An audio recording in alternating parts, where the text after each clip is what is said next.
gonna get you, Barbara. Ever played Skin the Cat?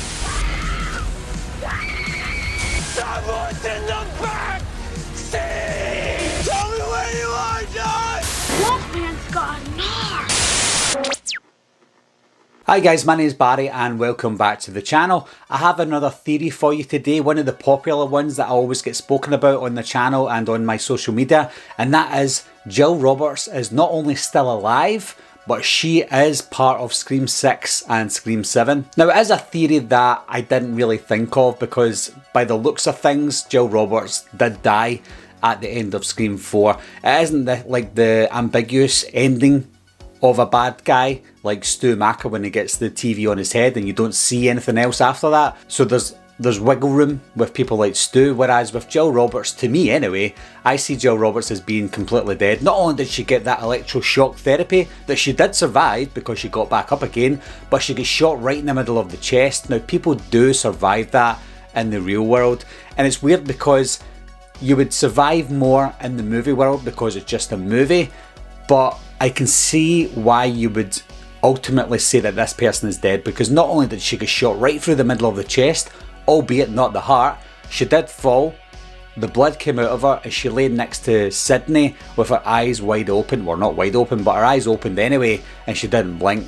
Could she still be alive? There is a possibility, but I think when you are trying to retcon things and bend the things that you've already seen, or at least the things that the audience have already seen, then I think this goes a little bit too far, and that does again sound hypocritical with the things that I've spoken about or the things that I think could potentially happen in the franchise. But you have to decide which parts you should suspend disbelief in and which parts you should just accept as being the final nail in the coffin.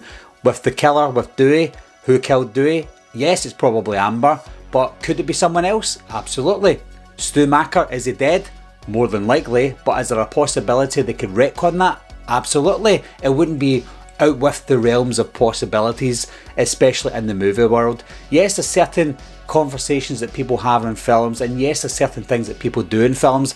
Those can all be explained with retcons, as long as you do the retcons properly. If you have a half-arsed attempt at trying to retcon something, it will be obvious and it will turn out bad. If you think about it, if you write it smartly, have Kevin Williamson involved, and that would help, then I think you can do certain things justice. But when I look at Jill Roberts, like I said, it's not impossible for her to be alive, but I think if she was still alive, not only would it be ridiculous because she obviously died, what would her purpose be? And that's a big question for a lot of characters that may return. We all want these characters to return, but what is the purpose for their return? With Jill Roberts, she's related to Sidney Prescott.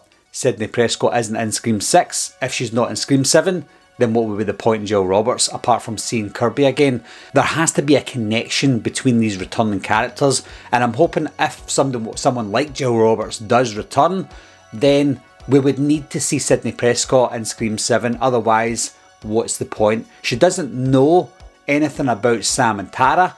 She doesn't care about Sam and Tara. She doesn't even know Billy Loomis. She'd never met Billy Loomis, or as far as I'm aware, she'd not met Billy Loomis either. So what is the connection between Jill and the rest of the characters apart from Kirby, who we hear might not be in the movie fully, and she's not a main character, she's just a side character in this film. So with Jill Roberts' return, I would rather see someone else return, someone bigger, someone better. But if it had to be Jill, I wouldn't say no, because it would be a nice surprise as long as they do it right. Before I finish up with this video, guys, with these theories, nobody's right and nobody's wrong. Nobody's theory is as good or as bad as the next person. They are just theories. I do read almost every comment, and I see people arguing in the comments saying that theory is rubbish, this is my theory, this is better. Nobody's is better than anyone else's. Everyone's got their own mind, everyone's got their own creative ideas. I don't think my creative ideas are any more creative than you guys, so always leave your comments down below, always be honest, always leave what you're thinking as well. If you think my theory is ridiculous, I'd rather you don't tell me that I'm the worst person in the world.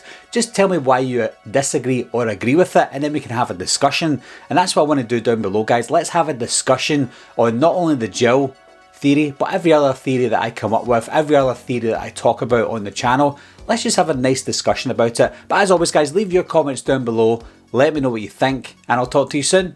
Bye bye.